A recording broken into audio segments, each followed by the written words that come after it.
NeverDead 2012. NeverDead is a 2012 hack-and-slash third-person shooter video game created by Rebellion Developments and published by Konami for the PlayStation 3 and Xbox 360. When designing a video game protagonist with a specific superpower, it's essential to strike a challenging yet gratifying balance. If your hero has boosted strength and speed, how do you keep hostile opponents menacing without weakening the player's advantages? What aspects may be incorporated to sustain a credible conflict if your character cannot die? NeverDead is a game that avoids these concerns. In reality, it leverages its protagonist's invincibility as an excuse to take corners and overlook even the most fundamental aspects of game balance. Before we go into our explanation, we have a very small request. If you like our content, please support us by subscribing to our channel. This is a small click for you, but for us, it means a lot. Thank you. Let's begin.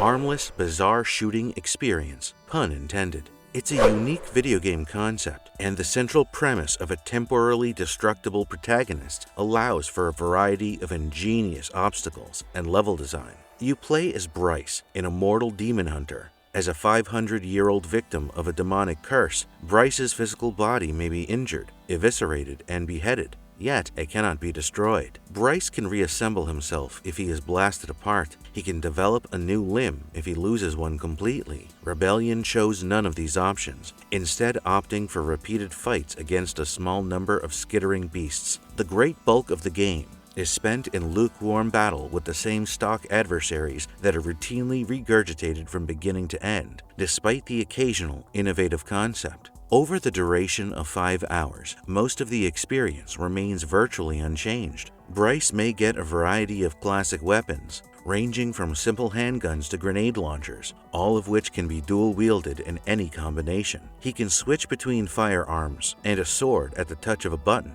which is awkwardly controlled via the right analog stick rather than face buttons. Swordplay seems clumsy and unreliable due to the slow input, yet it is usually the best weapon of choice because basic guns are miserably weak versus most foes. As a result, the game becomes more difficult.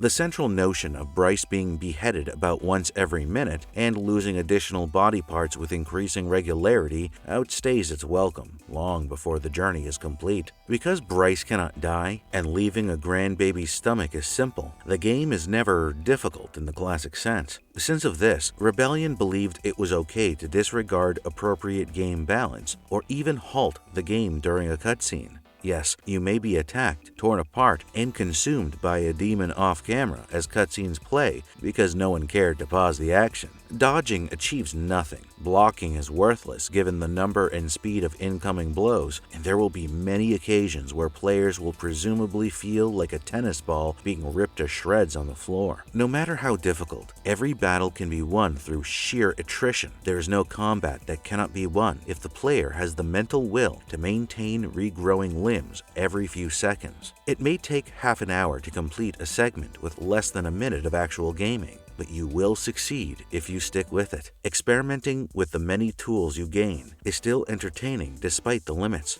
Both of them are especially beneficial. One initiates slow motion when danger is close in, which is a lifesaver in the tougher encounters. The other allows you to wield your arm as a weapon. You can pull your arm off and throw it across the battlefield in a twisted game of fetch. Horrible hounds race after your flapping appendages, and once one of them gets your arm in its mouth, boom. A pack of these terrible monsters may be dispatched in a matter of seconds. You can use your ability to dismember yourself as an impromptu assault, or you can utilize it to solve puzzles. You're left alone on stages with plenty of goodies buried in every nook and corner in between encounters. Obtaining these objects will provide you with much needed experience points, but it's also enjoyable to find where they are hidden. You may need to remove your head and throw it into an air duct or uncover a concealed trapdoor to get access to below-ground locations. A few puzzles interspersed throughout the action sequences must be solved to proceed, but most of them are side activities for people who prefer exploring every inch of the landscape. The main focus is on the action sequences, which is NeverDead's major strength because the riddles are optional.